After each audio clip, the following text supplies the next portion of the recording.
Hello, my fellow readers. This is Dark Symphony 777 with a new video. As always, a link. I'm so used to doing the fanfiction stuff.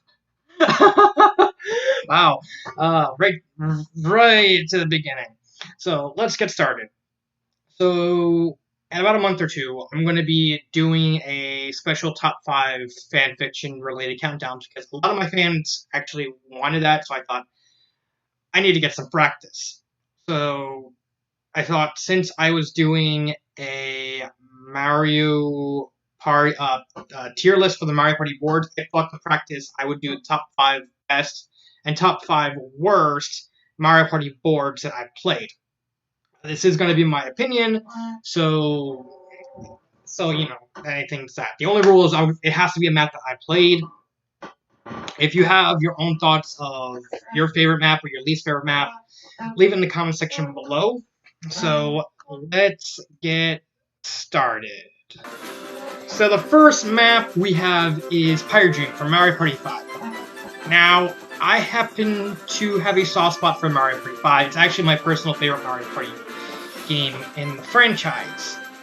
And I guess part of the reason is it was the introduction of the capsules. Now, the capsules kind of stayed around for a while. They weren't exactly well liked at first, but people quickly grew to like the quirkiness of them, and they actually happen to be a whole lot more fun than the item shops and stuff like that. And they allowed more ingenuity and stuff like that. So when it came to Mario Party 5, when we were introduced to the gimmick, they kind of played it safe and kind of made the maps more based on aesthetics rather than anything else. There was one exception, which we'll actually get to later. But for the most part, none of the maps really had a gimmick, and so kind of just mostly played to the whole dream aesthetic that the game was going for. And with Pirate Dream being dreams of adventure and stuff like that. Now, why do I like this map? Let me actually lower that so I can actually lower it. First off, I happen to be a big fan of Paper Mario 1000-Year Door. Like, if you actually look right here. Vivian. Freaking Vivian. I love Vivian as a character. She's one of my favorite Nintendo characters. She's one of my favorite video game characters of all time. So I happen to just love 1000-Year Door. And so when I first saw Pirate Dream, my mind immediately went to Keelhaul Key, which was a pirate grotto area in 1000-Year Door. And I just immediately started playing this map, and I grew to like it so much that I pretty much only exclusively played on this map in Mario Party 5. I mean, I only consider Mario Party 5 my favorite simply because I think it has the best selection of minigames. That's not to say that other games have bad minigames. It's just I just think Mario Party 5 has the best. But what does Pirate Dream offer than the other Mario Party 5 maps? Well, first off, it's very pleasing on the eyes. Like I said, all the maps in this game went for more of an aesthetic than anything else. And so you basically had a big old grotto that was basically, for the most part, very linear on one side, only on this area. And then you can travel along everywhere. It was the first map. It's one of the few maps that have a happening space that basically lets you do more than just travel. That's like a big thing in Mario Party 5. All the happening spaces, they basically just made you travel all the place, and rather than help you out. With the exception of Pirate Dream and the 2 other maps we're actually going to get in the list as well. It's very, there's not really much to say because Mario Party 5 just relied so heavily on teaching players how to use the capsule gimmick because they knew they were going to go forward with it. And it was basically refined in 6 and 7. I think the best use of it was actually Mario Party 8.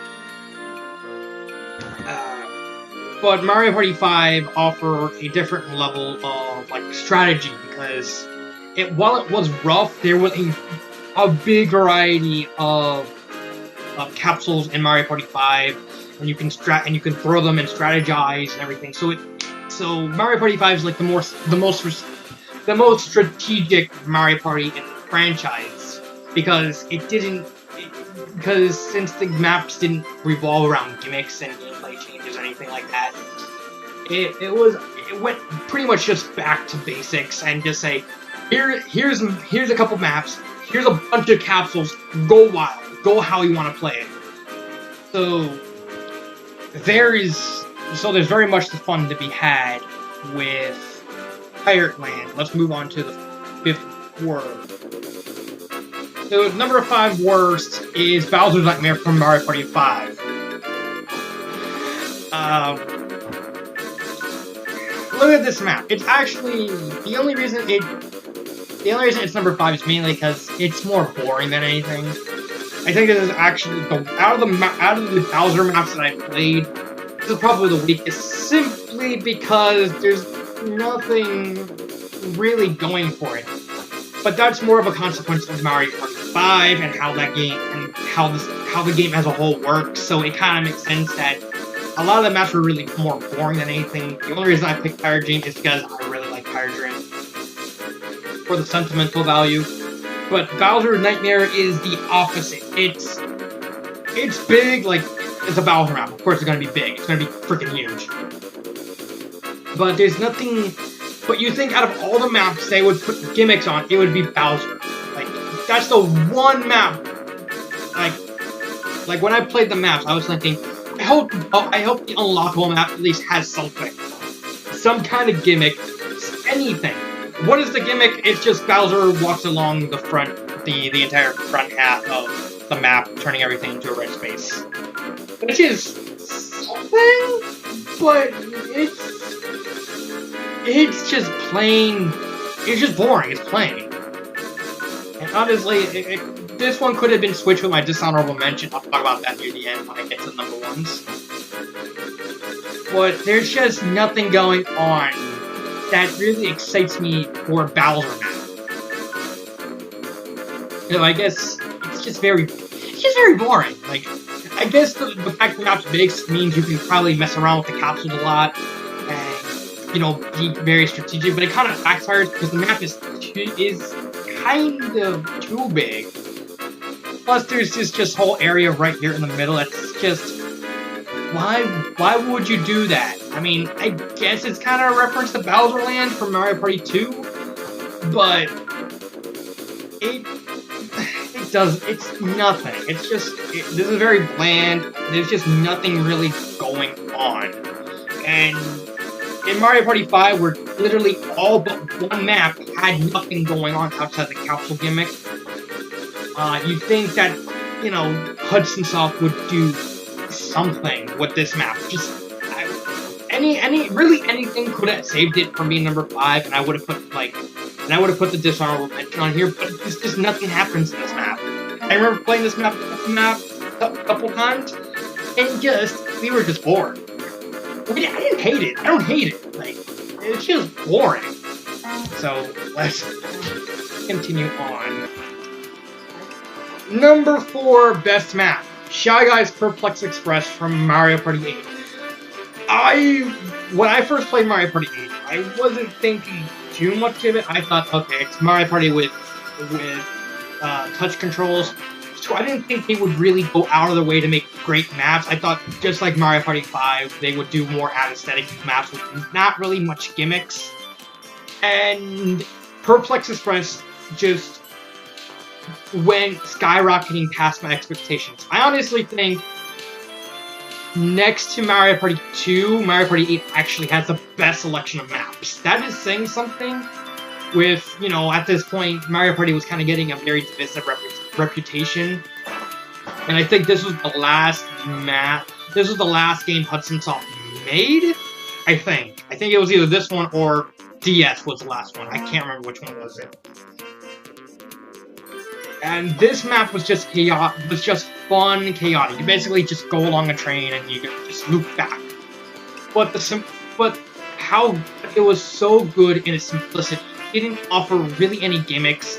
Yeah, there was a gimmick of landing on a happening space actually moves the train around, so it kind of So it could actually help you or hinder you depending on where you land and what spot you specifically look on. So it's a really, really interesting map. I think it's probably the most fun map in Mario Party 8. Far and away, I do think Mario Party 8 has a good selection of maps. King Boo's Haunted Manor, Goomba's Woody Boardwalk, even Bowser's Warped Border wasn't that bad. Yeah, like, all the maps, I can't see a single bad thing about any of the maps in this game. I mean, at worst, I can say Goomba's Booty Boardwalk should have had at least have some kind of game to play against Goomba to get the star, but that's it. But that's just a minor thing, because that map is gigantic. Because that map's gimmick is basically just a race, rather than, anything else. I do think this is just a fun overall map. It doesn't do anything spectacular, but it plays to the game's strengths of just a weird, kooky, chaotic map that fits to the whole idea to the T. Plus, it's a train. Come on. I'm not a fan. I've never been on a train before, but I just have so much fun on this map. More than pretty much every other map in the game, in Mario Party 8. We just had it's just a pure fun map. If you get Mario Party 8, just play this map, play nothing else. You're pretty much just gonna have tons and tons of fun. Especially if you land on a Bowser space and Bowser shows up and says, "Alright, first one to come to the conductor's office gets your ass whooped." What are you gonna do? Simple! Take my hand! Gotta bend him over, or I'll spring him! I spring him so hard to get sent to the roof of the train. Ow. That doesn't happen, it's just funny. But let's move to the next map.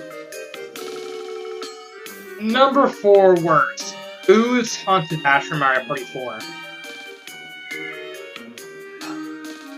Out of all the Mario Party games I've played, Mario Party 4 has probably the weakest. I mean, you can make an argument for Mario Party 5, but there was just really nothing going on for Mario Party 4 outside of the whole shrinking, growing gimmick that all the maps had.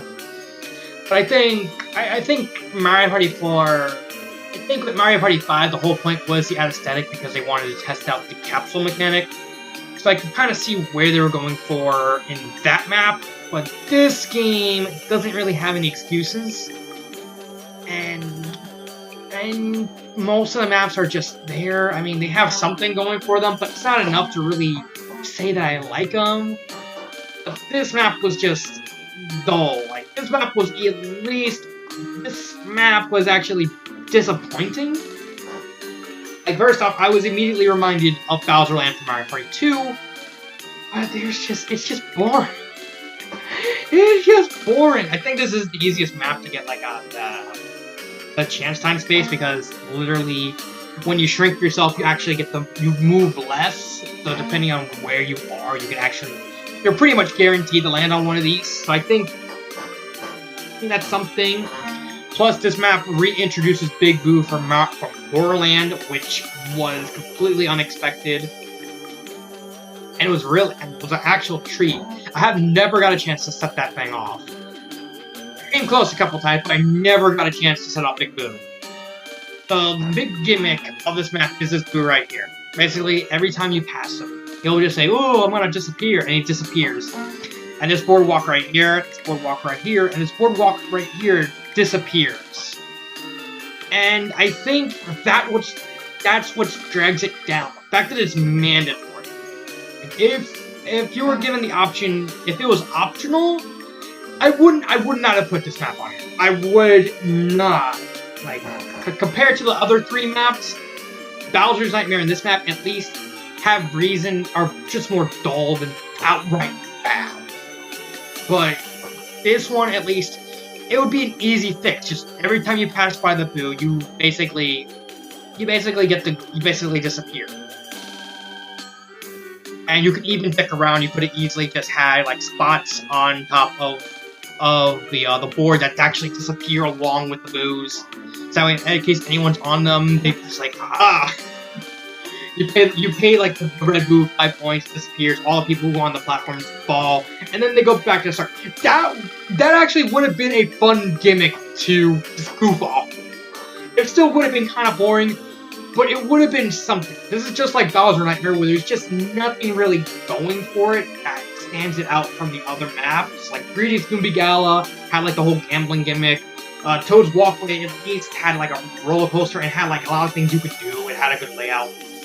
Sugar Guy's Jungle Jam had you know, the water gimmick, and it was more a beginner map than anything else.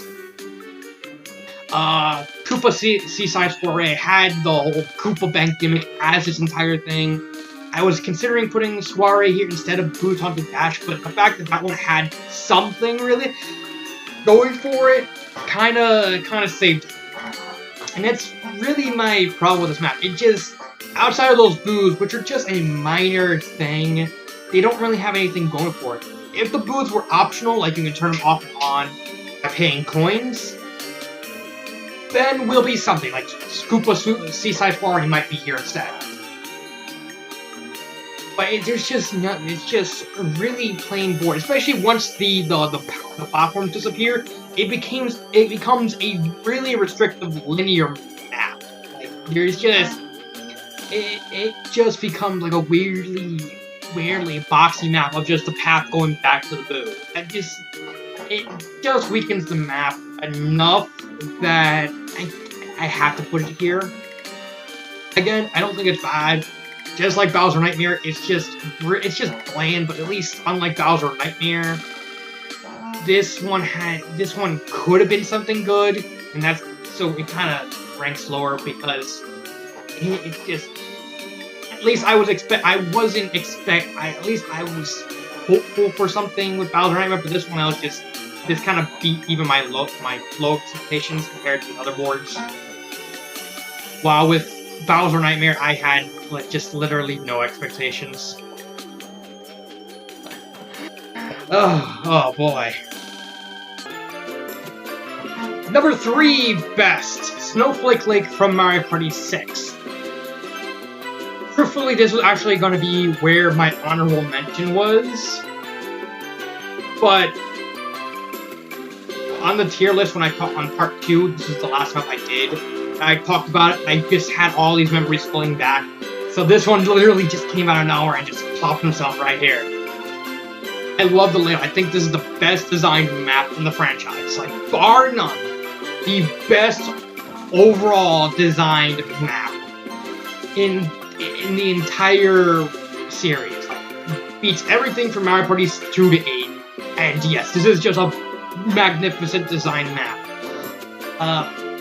I wasn't expecting this map to be any good, mainly because the Mario Party 6 maps were okay, but nothing outstanding.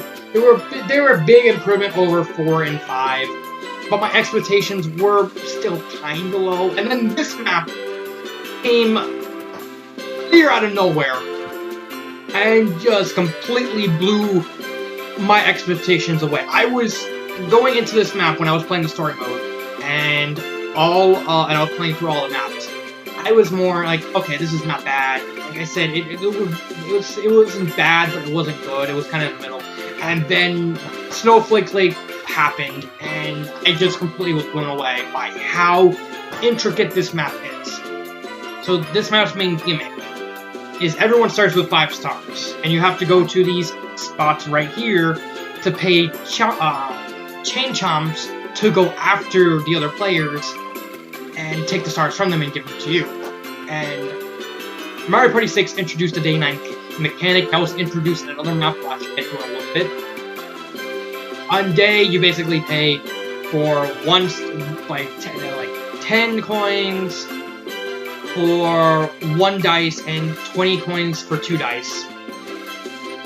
And it's not negotiable, but you can, during the night, you can pay up to 30 coins for up to 3 dice, 10 coins a dice. And that introduced a really, really cool dynamic. Plus, this whole middle area was basically a strategic hub area. That basically, it was basically how to pick where you're going to go and how you're going to play everything around. So, So if you're right here, and there's an opponent right here, you can roll a 9. You roll a 1 or 2, something, and you pass by the chain shop, and you pay for the coins, and you get like a 10. Like 1, 2, 3, 4, 5, 6, 7, 8, 9, 10. And you land there. You take a star from it. Then their turn happens, and then they land on this. And then they take the star back. So it's a lot of back and forth. And this whole hub area is supposed to help you kind of lay out where you're gonna go. There's like a little toll to get through here to get to the item shop. During the night, like these entire areas actually become blocked off. So like here, and here become blocked off. So whoever is actually inside the middle, they're kind of stuck until they choose to go inside. Stuck. And so that makes a lot of strategy involved with you having, like, you timing everything so you know, okay, so it's almost night, so you do want to take the star, but then they go next, so they can actually take the star from you, or do you want to go around, and so that way you're safe, and so that way they don't take the star from you and play like that. It's a very intricate map. Real fact, I actually do want to do, like, a little web series where me and like 3 other people actually play through the entire Mario Party franchise, simply because I want to show off this map. I want to show off this map in actual gameplay, because this map was just magnificent. It actually came so close to being number 2 that it's not even funny. Like, number 1 was obvious for me, but it was a genuine toss-up between this and the number 2 favorite map in the franchise. It's just amazing. It's just a genuinely amazing map that I would, if you ever get Mario Party 6, play this map. Just play this map just all the time. It's a really, really well done map. A very strategic map, to the point where both Mario Party 7 and 8 tried to actually recreate the gimmick, but they didn't actually capture the map, how the actual design of this map was. And we'll actually see one of those in a little bit. So let's get back. Third worst map in Mario Party is Rainbow Dream from Mario Party 5. There's the other one. Oh, I like the fact that they tried to incorporate a gimmick for this map, but it did not land. This is basically one of those segmented maps. Like, every single Mario Party game had one of these types of maps, and they were always the most hit-and-miss map. And this is probably my least favorite, I think. Yeah, this is my least favorite. No, number 1 worst was my least favorite. This is my second least favorite. I do like the design, like the whole rainbow, like, happiness thing. So basically, you start here, and you have to travel across. Here is the main problem. There are only 2 ways to get to each map. You have these rainbow spots that lead to each area, and this happening space, which leads you to, like, think, like, this one leads you to here, like, it circles around. I don't know for sure. But the problem is, there's just, and the gimmick is nice, like, but the problem is, there's no way to actually really go anywhere. Like, with Mystery Land from Mario Party 2, you can manipulate the area around to try and actually increase your chances to land on an area to go to another part of the map. With this one, you don't even have that. If there was some way to manipulate how much you move, or maybe if the rainbow spots were optional, like an arrow, like, oh, do you want to travel to this area? Do you want to travel to this area? And it's only 5 coins. And as you as you go around, the coins actually get higher and higher. So you get like 5, 10 coins, 15, 20. But it's not that. You gotta land on 2 very specific spots just to move everywhere. Like, it's not a good design. I mean, honestly, the only good thing I can say about the map is it has a nice song. I actually like the song. I think it's very cheerful and very colorful and fits the area just fine. But the fact that this not only is the spot segmented, but you literally cannot choose whether or not to go to an area or not. At least with Mysteryland, it's probably most direct. You can manipulate how you're going to do it, use it to screw someone else up, and also have a manual way of transferring to like certain areas with the UFOs. Other than that, there's just really nothing going on with it. It's there. Like this is where I've started to actually make the maps, because this was actually so close to actually being a decent map, but it's just so reliant on luck that it becomes completely annoying to play. Let's just continue on. Number 2 best map, Horrorland from Mario Party 2. What a map! When people think of Mario Party boards, they go to Horrorland. It is honestly the most iconic board in the franchise. I am not lying. There is so much to do in this map. It is so intricate that people literally go back, buy Mario Party 2 just to play this map, because that's how iconic this map is. This was the map that introduced the day-night system that was basically the main gimmick in Mario Party 6. And basically based on what happens, like certain things happen, like there's womp holes that basically freeze when night happens. You actually have a way of traveling across them from one side to the other with the Mr. Eye. Big Boo was introduced here, but you have to go out of your way to get to him. Like, it has to be night, and you have to have a skeleton team. You have to actually be able to get to him before night happens. You can actually manually change the day and night system. This was something I actually really wanted in Mario Party 6, because that would have made half of those maps so much better. Except for maybe like Snowflake Lake, that would have actually ruined the map. The fact that you can legitimately rewind, like switch day and night on a dime. There's also 4 food spaces that actually change based off day and night. Like when day happens, 2 will be up, 2 will be hidden. Night comes, 2 will be hidden, and the other 2 will be, it'll reverse. And the layout is just so magnificent. It just plays into everything so well. It's a very thinking's man map. I'm dead serious when I say this is the Mario Party map.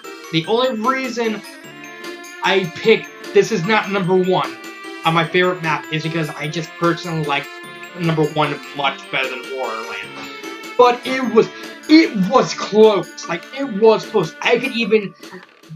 This is one of the best maps. One of my favorite maps. Number 1 only beats it by just so little. Just such a smidge. It's not even funny. Like, I can easily hear an argument for, oh, this is Horrorland beats number 1 because this is why. And it's like, alright, I can believe that. But I just have a little more sentimental value with number 1 more. But it's just an amazing map. Like, there's so much. I can actually dedicate an entire video to Horrorland just by itself. Like, I think there has been some people who actually talk exclusively about Horrorland and how iconic and how it actually shaped how Mario Party boards were designed in the future, because a lot of maps borrowed from the map design of this game, trying to be overcomplicated and have various gimmicks that kind of mesh together, but none of them ever create the magic that the original Horrorland did. This was still and will always be the Mario Party map that people will remember until the franchise inevitably dies. So take it as you will. Number 2 words. Pyramid Park, Mario Party 7. Remember how I said Snowflake Lake? There was like a couple other maps that tried to capture the magic of Snowflake Lake. This is one of them. The other one was from Mario Party 8. That was the Bowser map, but at least that one was did it differently enough that I kind of get it a pass. So what's wrong with Pyramid Park? Freaking land. Like, I don't know why, but Hudson Soft decided to say, hey, let's get rid of the whole gimmick. Let's change the whole gimmick to be kind of different. but make a horribly designed map that makes the gimmick unfun to play on. That's basically the gist.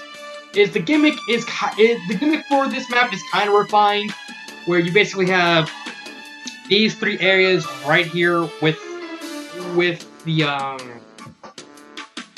change tops, and you can pay various coins to do it, just like in Snowflake Lake.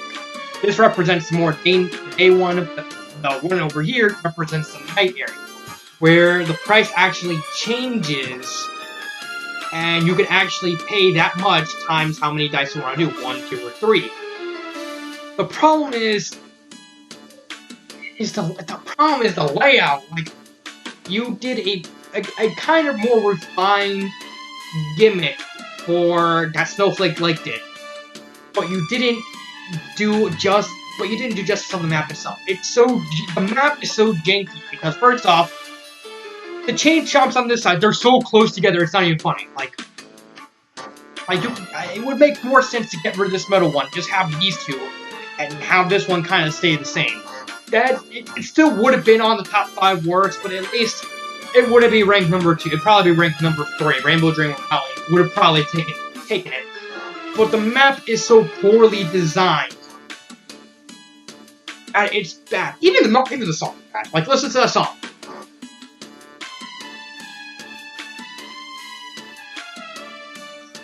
Nice. It's so bad. It's so repetitive in design.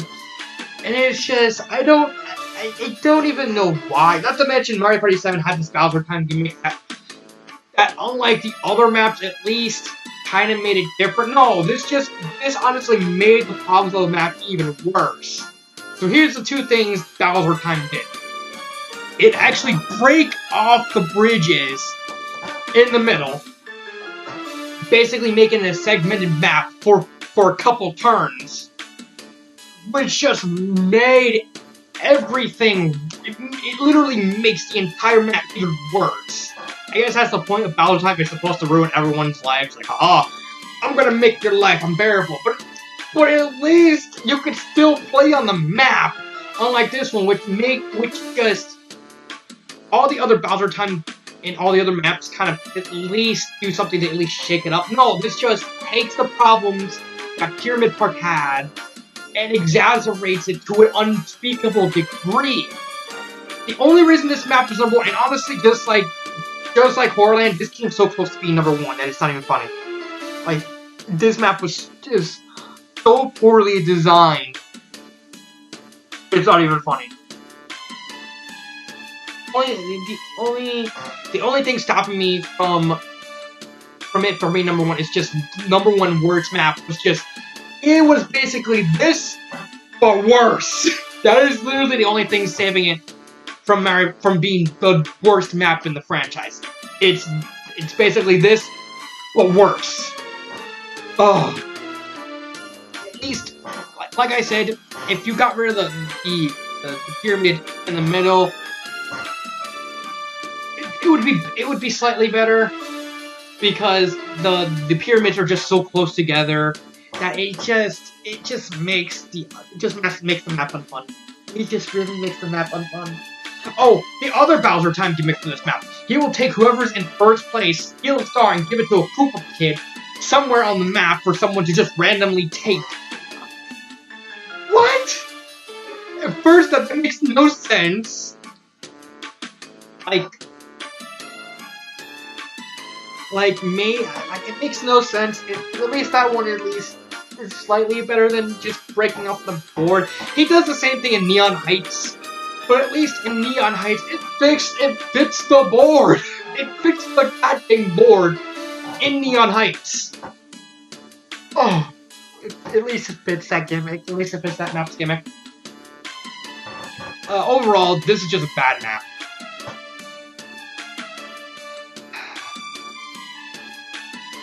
I really wanted to get this number 1. It really did.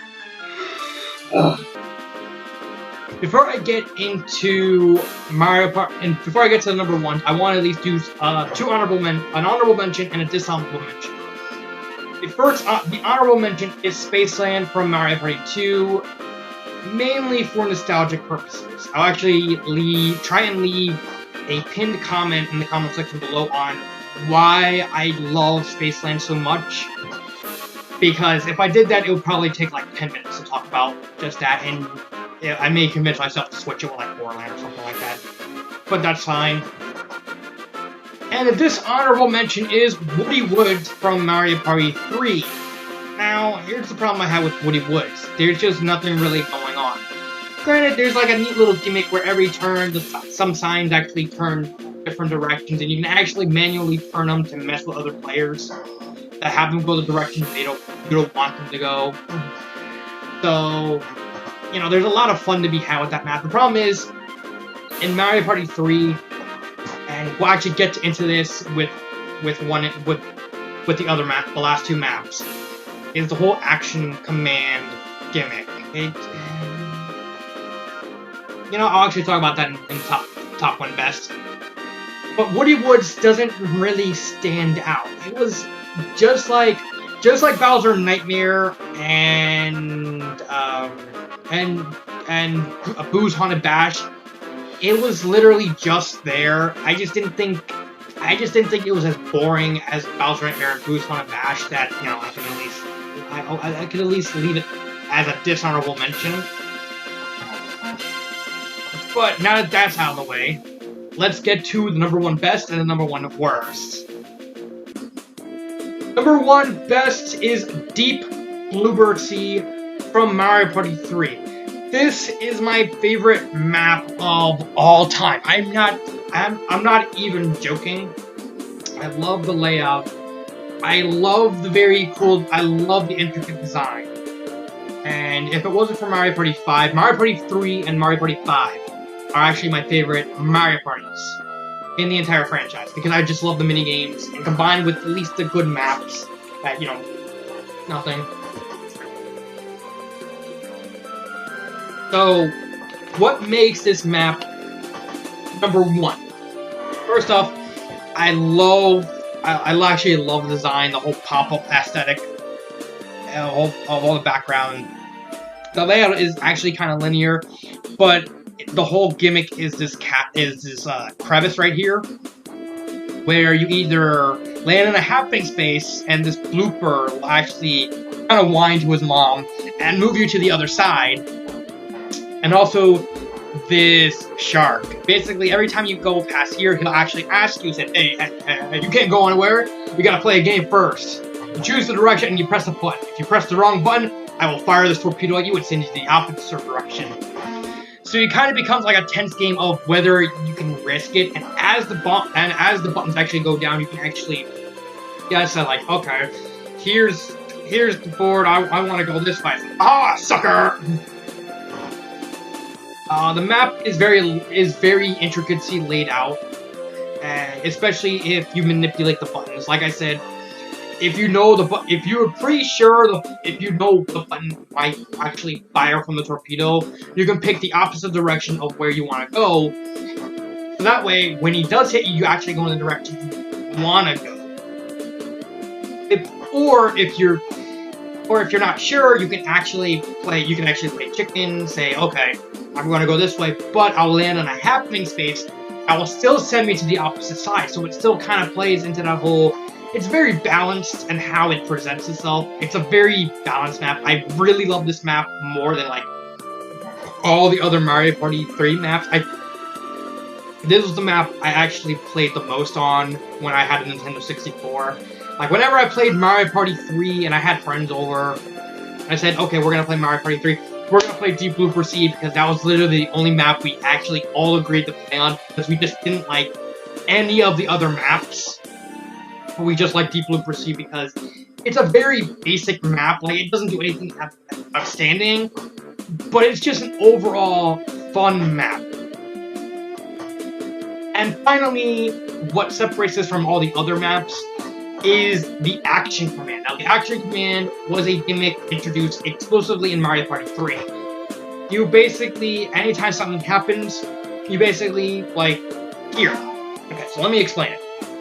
If you land on any of these happening spaces right here, this fish thing says it's going to start sucking everyone in, and it'll actually spin this arrow pointing to either here, here, or here. And, you know, you basically spam A to, you know, not get sucked up.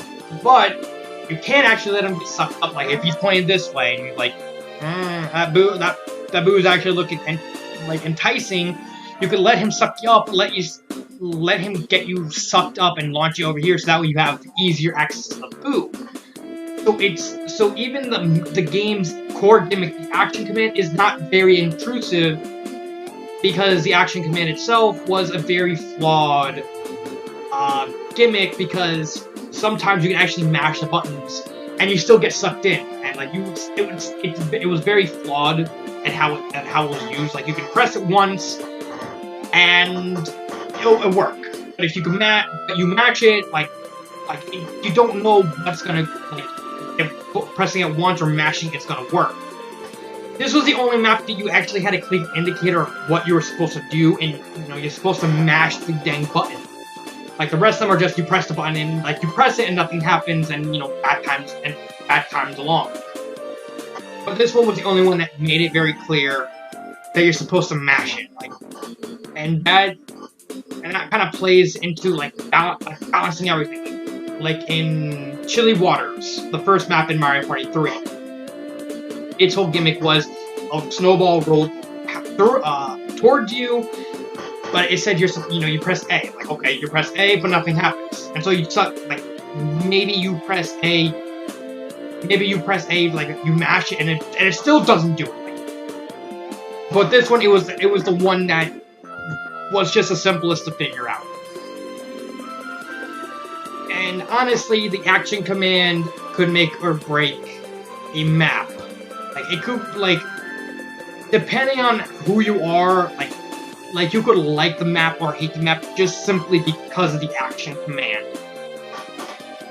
And finally, Deep Blue for Sea has probably my favorite soundtrack, my favorite track of any Mario Party map. Just listen to that beat.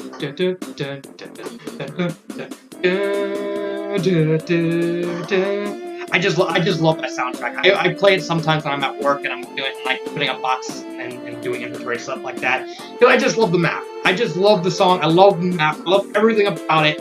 It is bar none my favorite map. Now, let's get to the worst map in Mario Party series. Worst map in Mario Party is Creepy Caverns from Mario Party 3. I don't even need a long explanation to talk about this map. The problems with the map is just summed up in one word: action command. Unlike the other maps, the action command, you know, they're kind of restricted to landing on happening spaces to do anything, and you can actually go on it. You can still kind of traverse the map just fine. With this map, you need to actually do the action command to go anywhere in the map. That is bad design, because all the problems that you had with the action command are just exaggerated to such a degree that it actually makes this map unplayable. Whenever I played this map on story mode, I literally just stayed in the beginning trying to get coins for the toad so I can get a freaking skeleton key so I can actually travel to the other side. Because the happening spaces, you basically have mine carts here, and you have to do the action command right to land on them to bring it to the other side. And that's the same thing with asking this guy. Like, if you ask him, you still have to do the action command. That is horrible design. The fact that you can't really go anywhere. You're pretty much stuck in a small map. Oh yeah, this guy makes it worse. Basically, he'll ask you for an item. And if you give him the item, he'll flip and block and actually block off this map. It's a bad design. It's horrible design. Oh, I don't know what Hudson Soft was thinking when they designed this map. Like, I could tolerate it if it wasn't for the Womp, but the fact that this map is actually super reliant on action commands to even be able to play the map, at least with... And the Womp having to ask for a specific item. Think about that, a specific just makes everything that Pyramid Park was, and just made it 10 times worse. At least with Pyramid Park, the gimmick of that map was good. It's just the problem was the map design was not good enough to support that gimmick. This one, it had a gimmick that was flawed from the start, exaggerated by the gimmick of the game itself, multiplied by this stinking womp. It led to a clusterfuck of just a borderline unplayable map. I played this outside of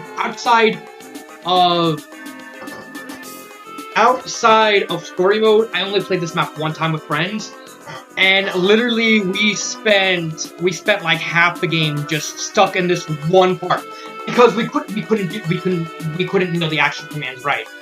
I actually went and played this map again on emulator. It's still unplayable. That's how bad this map is. That I still can't. That even with all my knowledge and all my skills and practice of learning the action command and stuff like that, I still can't play this map. This map is still unplayable after all these years. That is sad. That is just not only sad, but completely infuriating. Because this was just... I still wonder, after all these years, what Hudson Soft was thinking when they made this goddamn map. Like, all the other maps in Mario Party 3, with the exception of Waluigi's Island, the action command was optional. They were still confusing, except for Deep Looper C, that whether or not you had to mash it or you had to press it. With Waluigi's Island, at least it wasn't. While it was an integral part of the map, it wasn't as. You could still kind of play, and you still kind of had a key, and it kind of fit the theme of the map itself being just a chaotic mess that kind of fucks with you every which way. But this one is just so unplayable. Like, it's just really, really bad. That's why it's the worst map in Mario Party. It just took all these problems and shoved it in one map and just made it unplayable. Like the fact I had to play, like we had to get skeleton keys to actually get through the other side. Like, we didn't even touch the womp. We just fine. Let's just play with that. It was bad. I have no other words to say because I'm just thinking about this map and how infuriating this map was. So that is my top 5 best and top 5 worst Mario Party boards of all time. You have tell me what you think. Do you think these maps belong here? If so, let me know. Or your other favorite maps or stuff like that. This has been Dark Symphony 777 and cut.